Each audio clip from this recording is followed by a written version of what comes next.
বর্ষার মরশুমে এরকম যদি super crispy and tasty vegetable chop থাকে তাহলে তো আর কোনো কথাই নেই, সন্ধ্যাটা পুরো জমে ক্ষীর হয়ে যায়।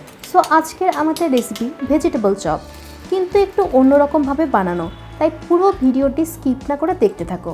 হাই, আমি দীপ্তি, আমার আরও একটি নতুন ভিডিওতে তোমাদের সকলকে ওয়েলকাম। চপের ভেতরের পুরটি বানানোর জন্য প্রথমে প্যানে 2 চামচ রিফাইন্ড অয়েল গরম করতে দেবো।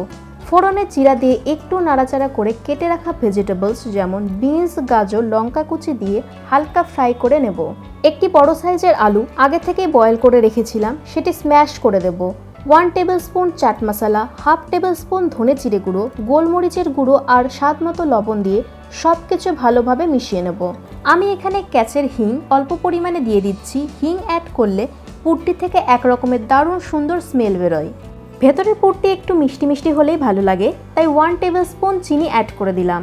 টেস্টটিকে আরও একটু বাড়ানোর জন্য কিছুটা পরিমাণে ভাজা বাদাম দিয়ে দিলাম। সব কিছু ভালোভাবে মিশিয়ে নিলেই রেডি আমাদের ভেতরের পুর। এবার এটিকে নামিয়ে ঠান্ডা হতে দেব। স্বাদটিকে দ্বিগুণ করার জন্য 1/2 কাপের মতো মোজারেলা চিজ অ্যাড করে দেব। তোমরা যে যেরকম চিজ খেতে পছন্দ করো সেই হিসেবে কম বেশি চিজ অ্যাড করবে। সব কিছুকে হাত দিয়ে ভালোভাবে চটকে চটকে মেখে গোল গোল চ্যাপ্টা চ্যাপ্টা শেপ দিয়ে দেব, ঠিক আলুর চপের পুর যেভাবে রেডি করা হয়। তোমরা এই পুরটি সিঙ্গারা বানানোর ক্ষেত্রেও ব্যবহার করতে পারো, খেতে ভীষণ টেস্টি হয়।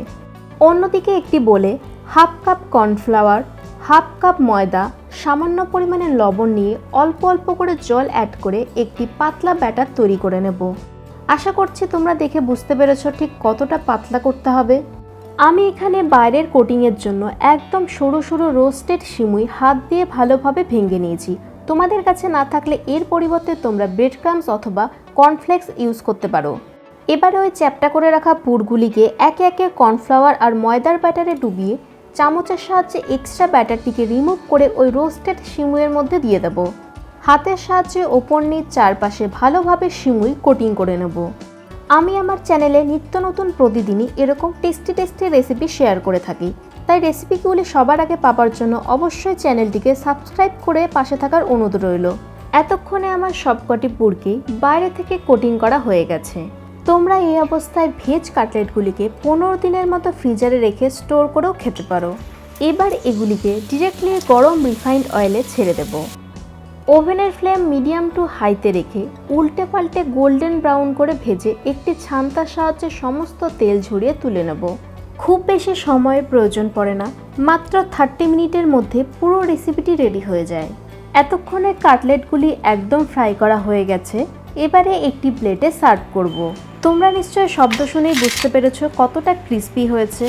বাইরে থেকে যতটাই ক্রিস্পি, ভেতর থেকে ঠিক ততটাই সফট ও চিজি। গরম গরম এই ক্রিস্পি ভেজিটেবলস কাটলেটটিকে সস আর কাসুন্দিতে ডিপ করে খেতে কী যে ভালো লাগছিল তোমাদের বলে বোঝাতে পারবো না। আর বাইরের এই সিমুইয়ের কোটিং দেওয়ার ফলে এর স্বাদ যেন আরও দ্বিগুণ হয়ে গিয়েছিল। তাই তোমরাও যদি এখনও ট্রাই করে না থাকো অবশ্যই একবার হলেও অন্তত ট্রাই করে দেখো। কথা দিচ্ছি একবার খেলে বারবার খেতে চাইবে। ভিডিওটি ভালো লেগে থাকলে লাইক, কমেন্ট এবং শেয়ার করে দিও। ভালো থেকো, সুস্থ থেকো, আবারও আসবো নতুন একটি ভিডিও নিয়ে। Tata, bye bye.